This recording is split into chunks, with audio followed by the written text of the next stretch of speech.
Good morning, my YouTube viewers. It's Palestine here. Welcome to my channel. This morning I'm making the video that I said I was going to make yesterday, but before I made this video, this morning my Sikh friend came over to give me some leaflets from a job fair that he went to, and one of the leaflets had jobs for DVLA, which looked really nice, with the exception of the fact that I already have a job. But it looked really nice. If I was looking for a job, I certainly would have liked to have had some of these jobs at the DVLA. And then so he stayed for a little while, and then my boyfriend had to leave to go to work because he's starting a new job at a window company, at another window company. He had been delivering leaflets for one window company, and they were giving him the runaround. And so now he's working for another window company, and he's hoping that this other window company will be a lot better because he doesn't have to use an app to deliver the leaflets. And so now he just delivers the leaflets, and he has to say how many leaflets he's delivered and what streets he's delivered the leaflets to. And so last night I made a spreadsheet for him that has the date. One column is a date, another column is the number of leaflets that he's delivered, and then we have other columns where he types out the streets that he's delivered leaflets to.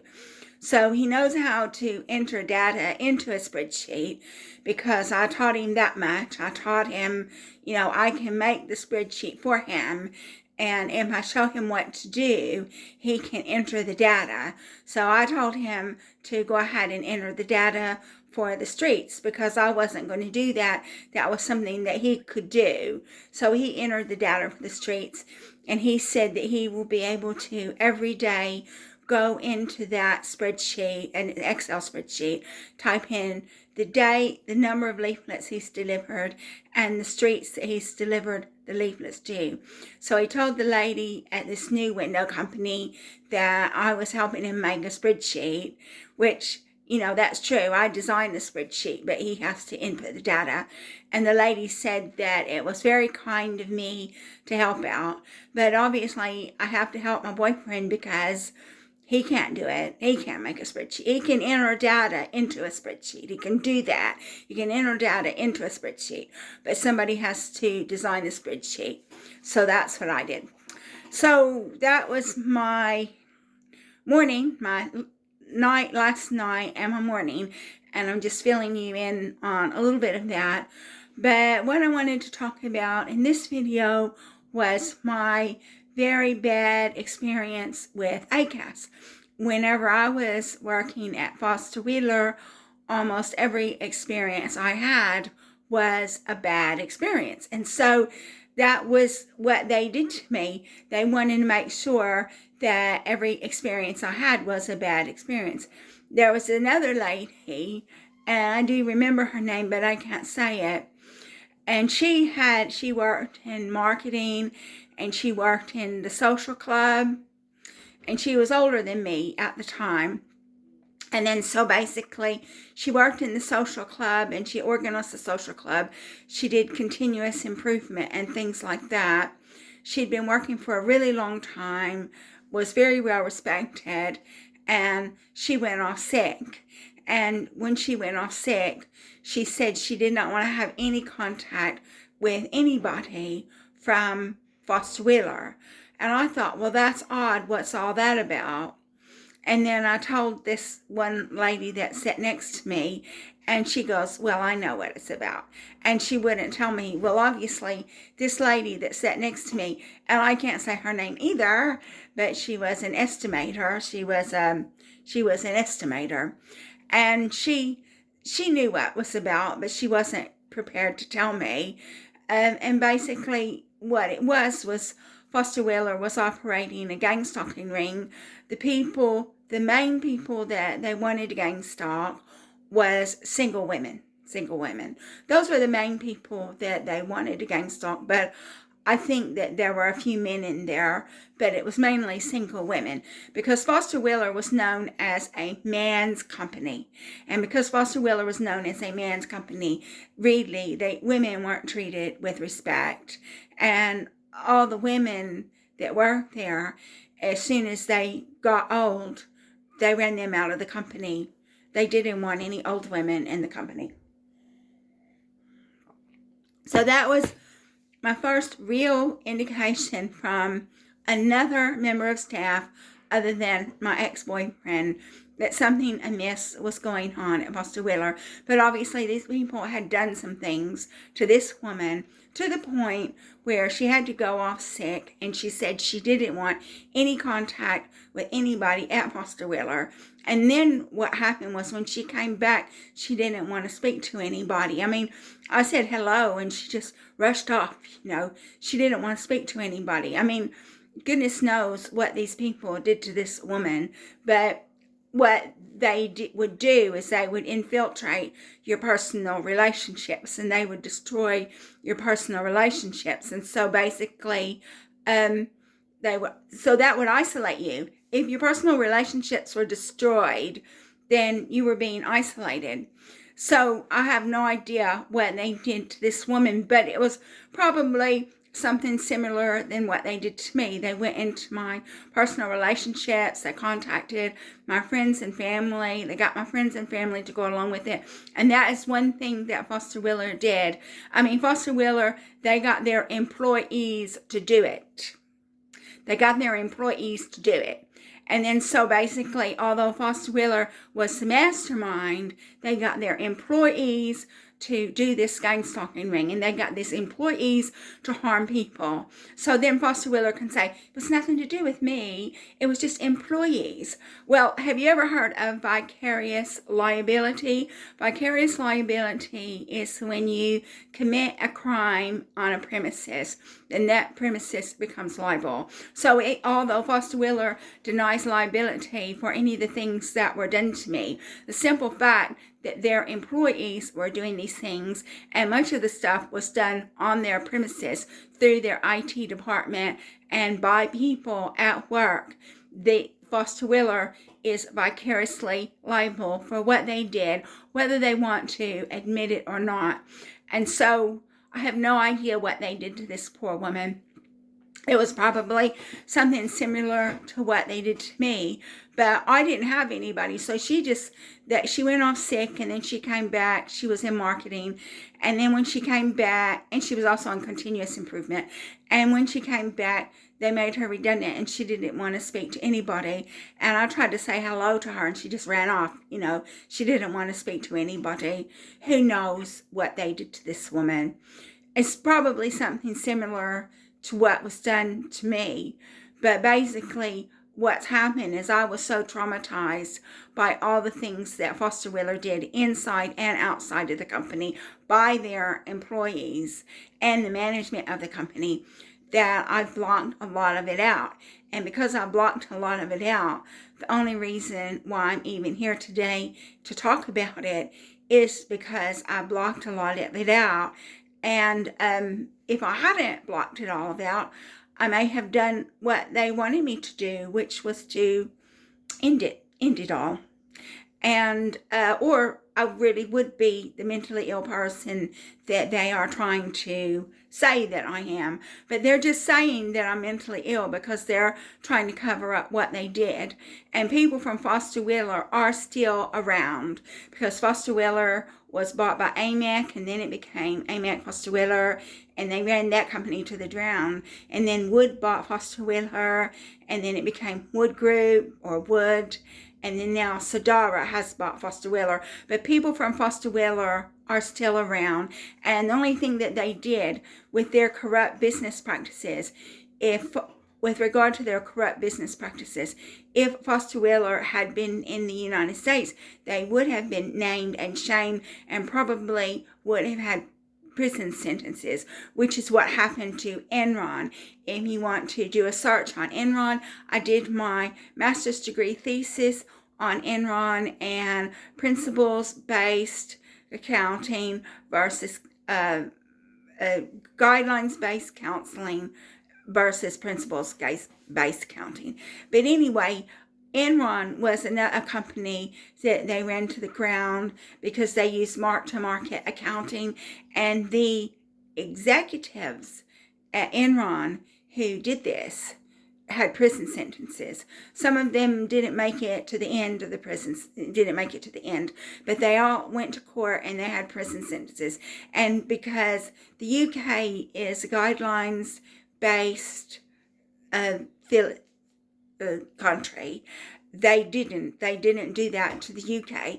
The only thing that happened to the executives and Foster Wheeler who were found responsible for the corrupt business practices that were going on is they either lost their jobs or were made to retire.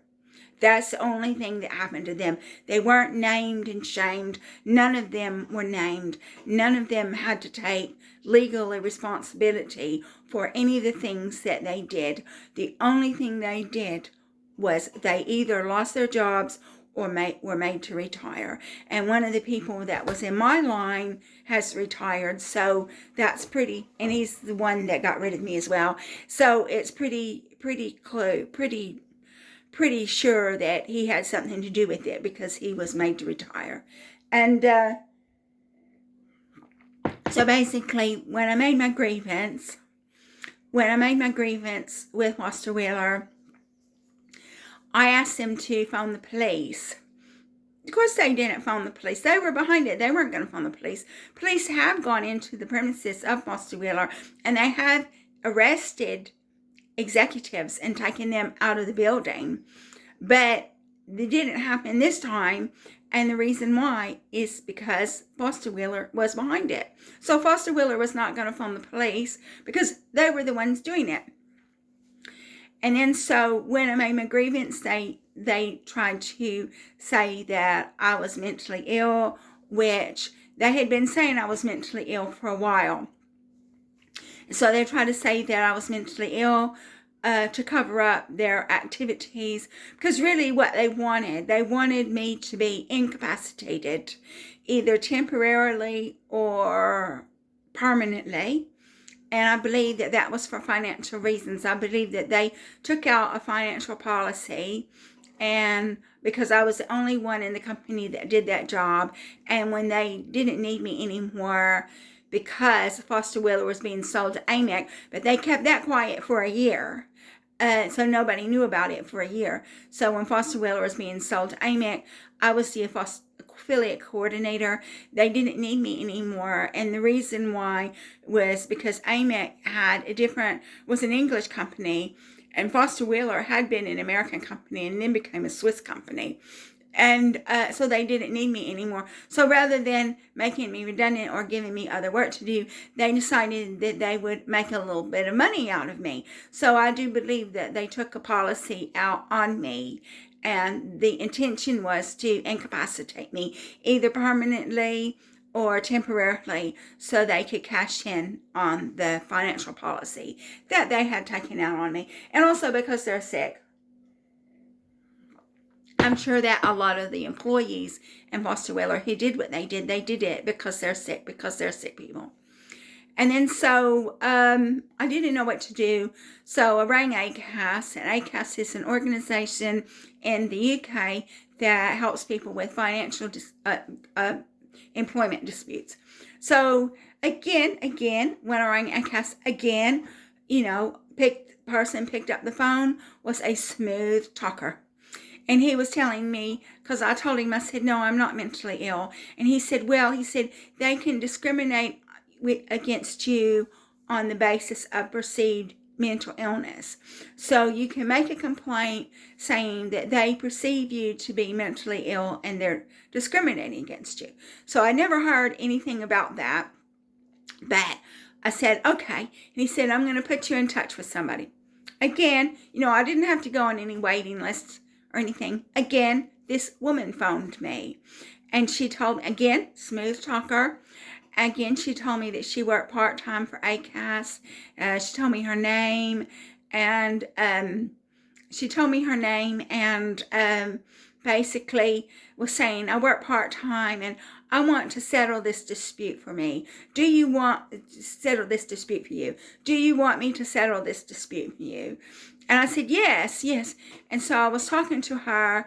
I poured my heart out to her. I told her all the things that they had done and what many of the things that they had done, in addition to going into the IT system and messing up my work. Many of the things that they did was to contact my friends and family, get my friends and family involved in the harassment. And then I told her about what had happened, and I was crying and everything, and it was horrendous. I mean, it's a miracle that I got through it all. And then, so basically, she said, oh, well, you're very resilient. That's one of the things that she said to me. And then she said, okay, well, I'm going to get in touch with Foster Wheeler, and I'm going to tell them all the things that you've told me. And so, of course, and then a few days later or whatever, she phoned me back and she said, well, Foster Wheeler says that there's no evidence of any harassment. Of course, they were going to say that. They were the ones doing it. They were the ones behind it. Of course, they were going to say that.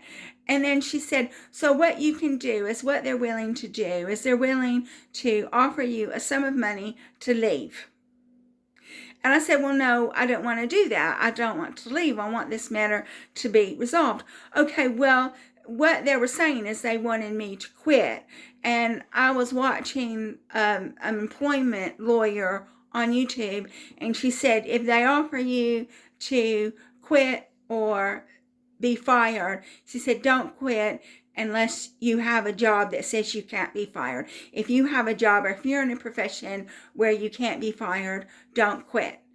And then so basically, if I had quit, which is what they wanted me to do, then what would have happened is I would not have been able to sue them for wrongful dismissal. And so that's why they wanted me to quit. So I couldn't sue them for wrongful dismissal. And I said, no, I don't want to do that. And I told her, I said, they're criminals. And she said, well, if they're criminals, why do you want to work for them? So she was on acas, supposed to be on acas. She was supposed to helping me to resolve this matter. And she's telling me to quit. She's giving me advice to quit. Well, the thing is, as I have previously said, because I was watching this YouTube video, if you quit, you can't sue them for wrongful dismissal. So she was giving me bad advice. So the one guy that told me that I needed to make a complaint against discrimination on the basis of perceived mental illness, and this woman that phoned me up, I think they were actors. I don't think that they were genuinely work for ACAS. Because if you ring up ACAS and speak to them, I mean, I'm sure they're knowledgeable of their job and they know what they're doing and stuff like that. But they have to go through a hurdle of bureaucratic loops. And basically, they're not smooth talkers. They're just telling you this is the law. They're civil servants. They're telling you this is the law and this is what you can do, blah, blah, blah, blah, blah. And so both of these people were smooth talkers, and I do believe they were actors. Foster Wheeler had a massive ID department. It was nothing. It was nothing for them to clone my phone. It was nothing for them to monitor my phone. It was nothing for them to hack my phone. And, you know, I can't even go into all the things that they did, but they had a big IT department. They were doing all this through their IT department. I do believe that the people that I spoke to who claimed to be from ACAS, I don't think that they really were for ACAS. I think they were paid actors, just like this woman at Talking Therapies. And so I said, no, I'm not going to do that. I'm not going to leave. I want this matter to be resolved. And I said, I want to have another job and I want to get more money, because I was paid a lot less money than most of my peers, you know. And they said, and so I never heard from her again. And they got rid of me. And then I tried to ring her nobody answered the phone. When I tried to ring her, nobody answered the phone. I think I got an answering machine. I spoke on the answering machine. She never phoned me back. ACAS never phoned me back. This woman never phoned me back. And then so when they got rid of me, I was at home. I was so distraught that I rang up ACAS and I wanted to make a complaint about what this woman had done. They never got back to me. They never made any complaint. And finally, when I felt strong enough to where, again, I could make another complaint, because I had gone through all my papers and I had found my papers with this woman's name and my reference number and stuff like that. ACAS came back and said that they destroyed all the papers after 3 years, and so they didn't have any record of me ever contacting ACAS because they had destroyed the documents. Well, why are you going to destroy the documents after 3 years? And so basically, ACAS basically is saying they don't have any record of my phone calls. They don't have any record of anything that went through. But when I first tried to make the complaint against them, it was right after I had been fired. And they did not process my complaint. They did not progress my complaint.